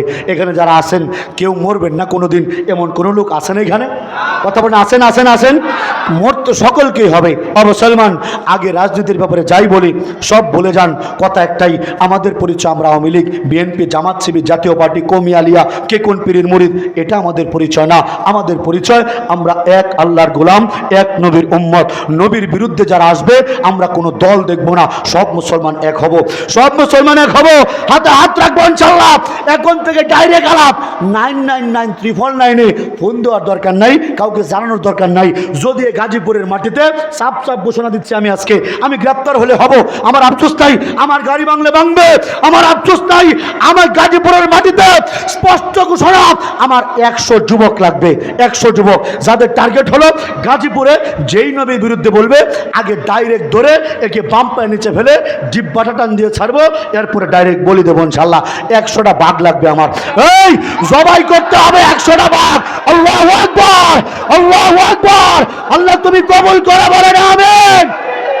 এখন থেকে যদি গাজীপুরে নবীকে নিয়ে কেউ কটূক্তি করে, ডাইরেক্ট মার্ডার করব, ডাইরেক্ট বলি দেব, বলি দেব, বলি। আল্লাহু আকবার, নারায়ে তাকবীর, নারায়ে তাকবীর। কোরআন সুন্নাহর আলো, নারায়ে তাকবীর। আল্লাহু আকবার। আল্লাহ আমাদের কবুল করেন, নবীর দুশমনদেরকে হত্যা করার তৌফিক দান করেন। সকলে বলেন আমিন। সর্বশেষ কথাটা শেষ করি, ওই যে আমার ভাই নবীর স্বপ্নে দেখছিল, মনে আছে আপনাদের? আমি বাইরে জিজ্ঞেস করলাম, ভাই শুধু কি স্বপ্নেই দেখছেন, আর কোনো কথাবার্তা হয় নাই? আমার ভাই বলতেছে, নবী যে আমার কাছে আসা আমার হাতে হাত রাখছে। সুবহানাল্লাহ বলেন না? বলে শুধু কি হাতে হাত রাখছে, আর কিছু বলে নাই? বলে হ্যাঁ, উনি হাতে হাত রেখে বলেছে, পড়ো লা ইলাহা ইল্লাল্লাহু মুহাম্মাদুর রাসূলুল্লাহ সাল্লাল্লাহু সাল্লাল্লাহু আলাইহি ওয়াসাল্লাম এক হিন্দু মানুষ নবীর প্রেমে পড়ে নবীর মহব্বতে দাঁড়িয়ে রেখে নবীর স্বপ্ন দেখে নবীর হাতে হাত রেখে রাত্রে কালামা পড়েছে। পরের দিন সকালে আমি অদমের কাছে কালামা পড়েছে। এরপর 4 মাস একান্ত চেষ্টা করেছি, তার বউ কোনো মতেই আসে না, কোনো মতেই আসে না। আল্লাহু আকবার। 4 মাস পরে আমি নিয়ত করতেছি এর মধ্যে কি করা যায়। বৌদি খেপে গিয়েছে, বলেছে কালেমানা কি পড়েছে এখনও টের পাই নাই, কিন্তু যদি আমার স্বামী, যার নাম রাখ সিরিয়াস বিল্লাহ নোমানি, নবীর স্বপ্ন দেখে যিনি কালেমা পড়ছে, বলছে আমার স্বামী যদি কোনোদিন আমার দেবর, মানে আমার কথা বলতেছে, যদি অশেখ বিল্লার সাথে কোনোদিন নামাজে দাঁড়ায় আমি একটা কূপ দিয়া একবারে শেষ করে ফেলবো। এখন নামাজ না পড়ে তো আর মুসলমান থাকতে পারে না। গোপনে গোপনে কতদিন আমার ঘরের কাজ প্রায় কমপ্লিটের দিকে, জানলার কাজ এখনো হয় নাই। আমি বাইরে বলছি ভাই চলেন এক কাজ করি, আসরের আজান পড়ে গিয়েছে, আমি যে জামাত পড়বো, জামাত পড়ার লোক নাই, আসেন আমরা একসাথে নামাজ পড়ি। আমার ভাই বলতেছে বাইরে এই দিনটার অপেক্ষাই তো ছিলাম, কবে তুমি আমাকে নামাজের কথা বলবা, তুমি নামাজ পড়া আমি দেখি আমার সহ্য হয় না, কষ্ট হয়। বললাম চলেন দাঁড়ায় পড়ি। নামাজে দাঁড়িয়েছি, বাবি টের পাইছে। একবারে ভাবছি শেষ, দুর্গা দুর্গা দুর্গা বলতে বলতে পুরা এলাকা তো একবার তুফান তুলতেছে। আমি মনে করছি এই যে শেষ, এখন মনে একটা কূপ দিয়া আমাকেও মেরে ফেলবে, বাইকেও মেরে ফেলবে। আল্লাহু আকবার বলে আমি নামাজ চালায় গেলাম। আমার বৌদি দৌড় দিয়ে গেছে আমার মায়ের কাছে। আমার মা হলো হিন্দুদের গুরু, বৈষ্ণব সন্ন্যাসী, 80 বছরের বৃদ্ধা মানুষ। ওনার পা ধুয়ে হিন্দুরা পানি খায়, ওনার পায়ে হিন্দুরা সেজদা দেয়, নাউজুবিল্লাহ। এত বড় হিন্দুদের পণ্ডিত আমার সেই মায়ের কাছে গিয়ে বলতেছে সর্বনাশ হয়েছে, আমার সর্বনাশা দেবর অশেখ বিল্লার সাথে আমার স্বামী, উনিও তো নামাজ পড়তেছে। ভাবছিলাম মা না জানি কি বলে, হিন্দু মানুষ তো বৈষ্ণব গুরুজি, মার জবান থেকে বেরোচ্ছে কি জানেন, বলছে মা গো তোমার স্বামী যেহেতু মুসলমান হয়ে গিয়েছে কি আর করবা, স্বামী যে পথে গিয়েছে তুমিও সেই পথেই যাও। এই কথা বলার পরে আলহামদুলিল্লাহ আমার যে বৌদি ভাবি উনি সপরিবারে আমার ভাই কালেমা পড়ে মুসলমান হয়ে গিয়েছে। আল্লাহু আকবার। এরপরে হলো এই যে এই ভাইয়ের পালা, পাশে দেখতেছেন বড় ভাই, উনি আমার মেজো ভাই, উনি মন্দিরের সভাপতি ছিলেন। যখন আমরা দুই ভাই জিকির করি, নামাজ পড়ি, জিকির করি, উনি ঘরের মধ্যে ঠিক থাকতে পারে না। একদিন আমি জিকির করতেছি আমার ওই বাইরে নিয়ে, আরও কয়েকটা ছাত্র নিয়ে, লাইট টাইট বন্ধ, দোয়া করতেছে, জিকির দোয়া কান্নাকাটি হইতেছে। গোটা হিন্দু পাড়ার মাঝখানে জিকির যখন হয় হিন্দুরা একবারে স্তব্ধ হয়ে যায়, সবাই শোনে। আমার ভাই ঘরের ভিতর থাকতে পারে না। একদিন দোয়া করছি, জিকির টিকির শেষ করে দোয়া করে লাইট জ্বালায় দেখি আমার ভাইজান পিছনে বসে কাঁদতেছে। জোরে বলেন না সুবহানাল্লাহ। আল্লাহু আকবার। 46 বছর গবেষণা করে হিন্দুদের মন্দিরের সভাপতি আলহামদুলিল্লাহ আমার ভাই গত বছর কালেমা পড়েছে। আমরা এখন 3 ভাই মুসলমান। জোরে বলেন না আল্লাহু আকবার। মুসলমান 3 জন যখন কালেমা পড়ে ফেলছি, আমার মা বারবার চেষ্টা করতেছিল কেমনে ফিরানো যায়, কিভাবে ফিরানো যায়। আমি মাকে বলছিলাম মা তুমি শত চেষ্টা করেও যদি আল্লাহ কাউকে হেদায়েত দেয় তুমি এদের আটকাইতে পারবা না। আমার মা সবচেয়ে বেশি আমাকে ভালোবাসতো, এরপরে 2 ভাইদেরকে ভালোবাসতো, কিন্তু আমার মা আমাদেরকে বারবার চেষ্টা করেছে, গোটা হিন্দু সমাজকে চেষ্টা করতেছে তোমরা কেউ আমার ছেলের কথা শুনো না। আমার মা আমারে পাগল বলতো, আমার মা আমারে জাদুকর বলতো, আমার সম্পর্কে অনেক মিথ্যাচার করতো, অনেক কিছু রটাইতো। এরপর আমি হাসি মুখে মুচকি হাসি দিয়া বারবার মায়ের খবর নিয়েছি। আমার মা হিন্দু, আমি মুসলমান, কিন্তু 12 বছর ধরে মায়ের সেবা করছি। কত বছর? 12 বছর। হুজুররা আছে বড় বড় শায়েখরা জিজ্ঞেস করেন বাবা মা যদি কাফের মুশরিক হয় এরপরেও বাবা মার সেবা করতে হবে। কি কথা বলেন ঠিক কিনা? আমি 12 বছর আমার হিন্দু মায়ের সেবা করেছি, দাওয়াত দিয়েছি। আমাদের আবুল কালাম আজাদ ভাইও গিয়েছে, অনেক নমুসলিম ভাইরা, আমার শায়েখ মুগদা মান্ডার মুফতি জুবায়ের সাহেব হুজুর উনিও গিয়েছেন, দাওয়াত দিয়েছেন। কোনো মতেই যখন কোনো কাজ হচ্ছিল না, এর মধ্যে ওই যে আমাদের এলাকার যে মাজারটা 100 বছরের পাথর যখন ভেঙে ফেলেছি, আমার মা বলতেছে বাবা এতদিন আমিও এটার পূজা করছি, এটার কি কোনোই ক্ষমতা নাই? আমি বলি না মা, এটার কোনোই ক্ষমতা নাই, ক্ষমতার মালিক একমাত্র আমার আল্লাহ। আল্লাহু আকবার। মাকে বুঝাইছি। আর 12 বছর ধরে দাওয়াত দিয়েছি। কত বছর? 12 বছর। এর মধ্যে আমার ঘর কমপ্লিট, মার জন্য একটা ঘর বানাইছি। অনেকে আমাকে পাগলা বলে, কেমন পাগলা? তার মা হিন্দু আর মুসলমান ঘরে মায়ের জন্য ঘর বানাইছি।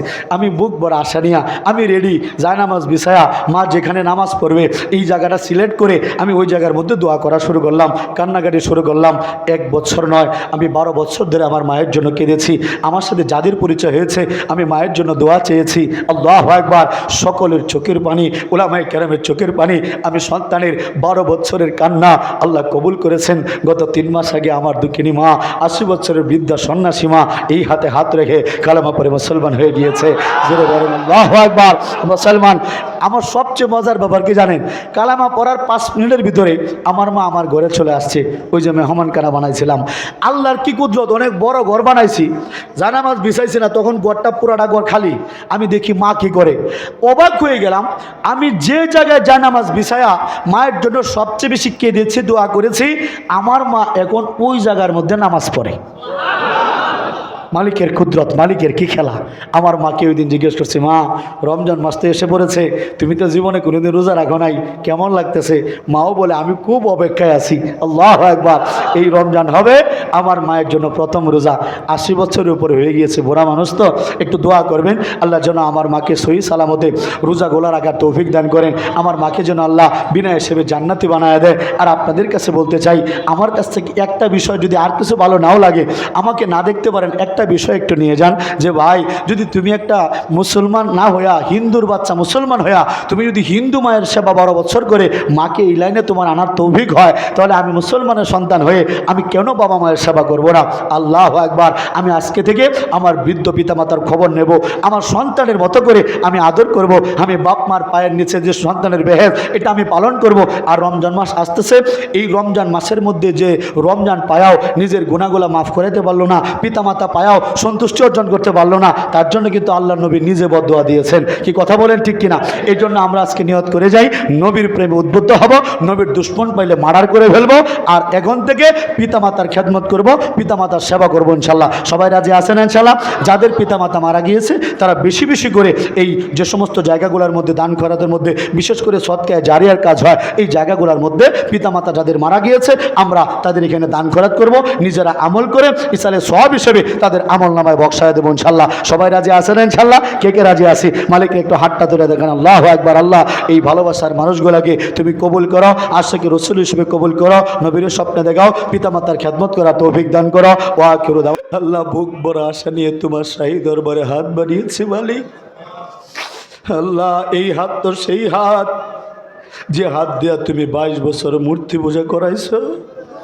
আল্লাহ আমার মতো এক অধমকে তুমি মন্দির থেকে তুলে আজকে এই মঞ্চে আমরা 3 জন মানুষ, যাদেরকে তুমি মন্দির থেকে তুলে মুসলমানদের সাথে একত্রিত করলা। আল্লাহ এই মহামূল্যবান মুসলমানদের সাথে আমাদেরকেও হাত বাড়ানোর তৌফিক দিলে। আল্লাহ আল্লাহ এই হাতগুলো আজকে একাকার হয়ে গিয়েছে ভালোবাসায়। আল্লাহ আমি অদমের সাথে যারা বুক ভরা আশা নিয়ে হাত বাড়িয়েছে মালিক, একটা হাতকেও আজকে তুমি খালি হাতে ফিরাইয়া দিও না।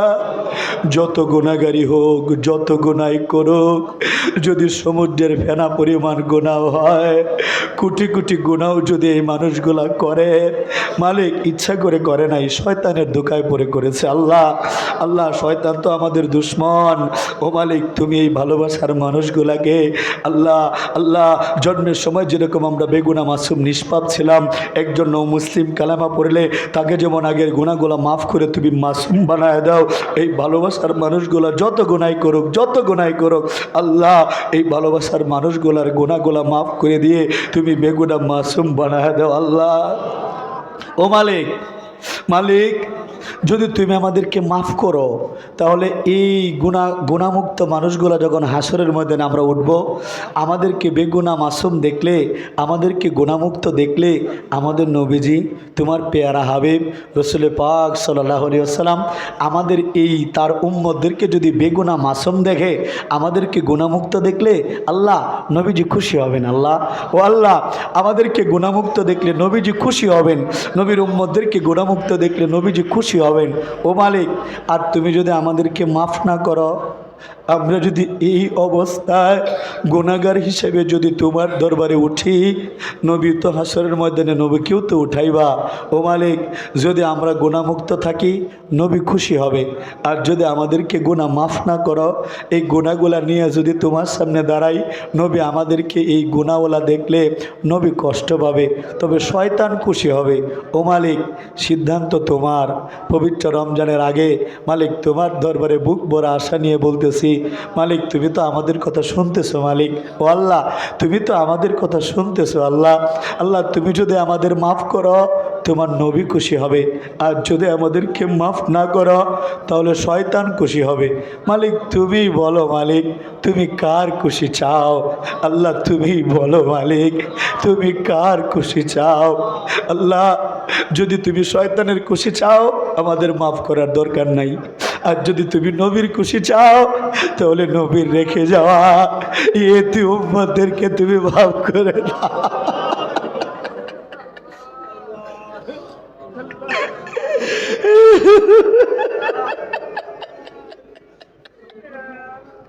আল্লাহ নবীর এতিম উম্মতদের দিকে তুমি তাকায় দেখো মালিক। ও মালিক, মালিক আমরা তোমার নবীর এতিম উম্মত। মালিক তুমি তাকায় দেখো, আমরা গুনার জন্য অনুতপ্ত হয়ে আজকে আমাদের চোখে পানি এসেছে মালিক। ও আল্লাহ নবীর এতিম উম্মতদেরকে দেখলে তো তোমার নিশ্চয় মায়া হয়। আল্লাহ আল্লাহ দেখো মুরব্বী মানুষ তবু বাচ্চাদের মতো কাঁদতেছে। আল্লাহ আল্লাহ দেখো যুবক মানুষ কত ফুর্তি আমাদের বয়স তবু কাঁদতেছে। আল্লাহ আল্লাহ যারা তোমার প্রেমে নবীর প্রেমে চোখের পানি ছেড়েছে মালিক, এই মানুষগুলার তুমি মাফ করে দাও। আল্লাহ আল্লাহ আমাদের জীবনের সগীরা কবিরা প্রকাশ্য গোপনে জানা অজানা যত পাপ করেছে মালিক, সমস্ত পাপ থেকে তওবা করতেছে। আল্লাহ আমাদেরকে তুমি মাফ করে দাও। আল্লাহ আল্লাহ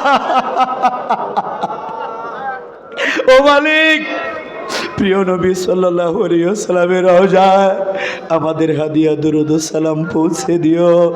হে মহান মালিক আল্লাহ, নবীরে তুমি একটা বার মরার আগে আমাদেরকে তুমি স্বপ্নে দেখাও। আল্লাহ আল্লাহ তোমার নবীরে তুমি কত সুন্দর করে বানিয়েছো। আল্লাহ সেই সুন্দর সৃষ্টি মালিক, তোমার পরেই যার স্থান, সেই নবীজিরে তুমি একটা বার আমাদেরকে স্বপ্নে দেখাও। আল্লাহ আমাদের এই চোখকে তুমি ধন্য করো মালিক।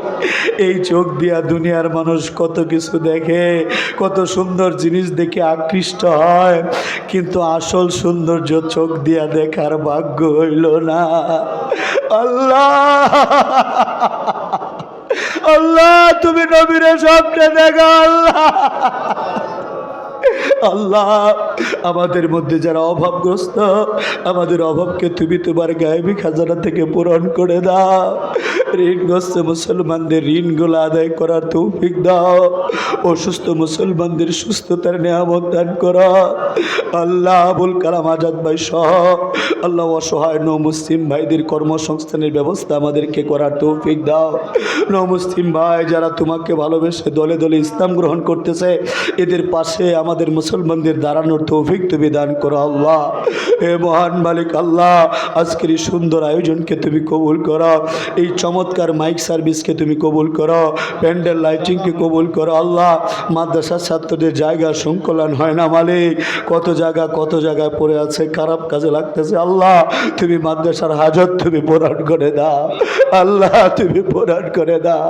আল্লাহ এই মাদ্রাসাকে তুমি দারুল উলুম দেওবন্দের মতো কবুল করো। আল্লাহ মাদ্রাসা শিক্ষকদেরকে ওলি হিসেবে কবুল করো। আল্লাহ এই মাদ্রাসা সহ সকল মাদ্রাসাকে তুমি কবুল করো। মসজিদ মাদ্রাসার জরুরত পূরণ করে দাও। ছাত্রছাত্রীদের জাহান শক্তি ব্রেন শক্তি তুমি বাড়ায় দাও। আবার যুব সমাজের ভাই বোনদের কবুল করো। আল্লাহ মুরব্বী বাবাদের কবুল করো। আমার বন্ধুর বয়সীদের কবুল করো। ছোট ভাই বড় ভাইদের কবুল করো। কচিকাচা সোনামণিদের কবুল করো। আমার সম্মানিতা মা বোনদেরকে আল্লাহ তুমি কবুল করো। বুড়া বাবাদের তুমি কবুল করো। অমুসলিম ভাই বোনদেরকে হেদায়েত দান করো। মুসলিমদেরকে পরিপূর্ণ হেদায়েত দান করো। আল্লাহ আল্লাহ যে জায়গা দিয়েছে অসুস্থ মানুষ, আল্লাহ সুস্থতার নিয়ামত দান করো। আলাউদ্দিন সাহেব আল্লাহ শেফায়ে কামেল আজেলা দান করো। হে মহান মালিক আল্লাহ হেলালুদ্দিন সাহেবকে তুমি কবুল করো। আরও বেশি বেশি করে দিনের কাজ করার তৌফিক দান করো। বিনা হিসেবে জান্নাতি বানায় দাও আজকে যারা দান করেছে। এবং সর্বোপরি মালিক একটু পরে যারা আমার হাতে হাত রেখে আশা নিয়া নৌ মুসলিমদের হাতে হাত রেখে মাদ্রাসার জন্য দান করবে, আল্লাহ এদের প্রত্যেকে তুমি নবীর স্বপ্নে দেখায়ো। আল্লাহ নবীর সাথে জান্নাত দিও, হাসন নাসর করায়ো। সর্বোপরি মালিক তুমি তো আমাদেরকে অনেক কিছু দিয়েছ, তোমাকে তো দেওয়ার মতো আমাদের কিছু নাই। আজকে ময়দান থেকে রমজানের আগে মালিক তোমাকে আমরা একটা হাদিয়া দিতে চাই। মালিক অনেকে অনেকেই বলবে ওয়াসিক বিল্লাহ পাগল হয়ে দোয়া করতেছে, সে আল্লাহরে হাদিয়া দিতে চায়। আল্লাহর কি কোনো কিছুর অভাব আছে? মালিক আমি জানি তোমার দরবারে একটা অভাব আছে। মুসা নবী বলে গিয়েছে, মুসা নবী বলেছে তোমার দরবারে সব আছে, একটা জিনিসের অভাব আছে, সেটা হলো অনুতপ্ত বান্দার চোখের পানি। ও মালিক আমি জানি মালিক তোমার কাছে সব আছে, কিন্তু তোমার কাছে তো এই চোখের পানি নাই। আল্লাহ আল্লাহ আজকের এই ময়দান থেকে উলামায়ে কেরামদেরকে নিয়া, মুরব্বী বাবাদেরকে নিয়া, আল্লাহ আমার যুবক ভাইদের নিয়া, কচি কাঁচা সোনামণিদের নিয়া, ও মালিক তুমি তো আমাকে ঈমান দিয়েছ, আমার বড় ভাইদের ঈমান দিয়েছ, আমার মাকে ঈমান দিয়েছ, আমাদেরকে মুসলমান বানিয়েছ। তোমাকে দেওয়ার মতো আমি ওয়াসিক বিল্লাহ সহ আমাদের কিছু নাই। আল্লাহ আজকের এই ময়দান থেকে আমরা তোমাকে আমাদের চোখের পানিগুলা হাদিয়া পাঠাইলাম। আল্লাহ পবিত্র রমজানের আগে তোমার এই ভালোবাসার বান্দাদের চোখের পানি তুমি কবুল করো। আল্লাহ আল্লাহ আমাদের এই হাদিয়াটুকু তুমি ফিরাইয়া দিও না মালিক। আল্লাহ আল্লাহ আমাদের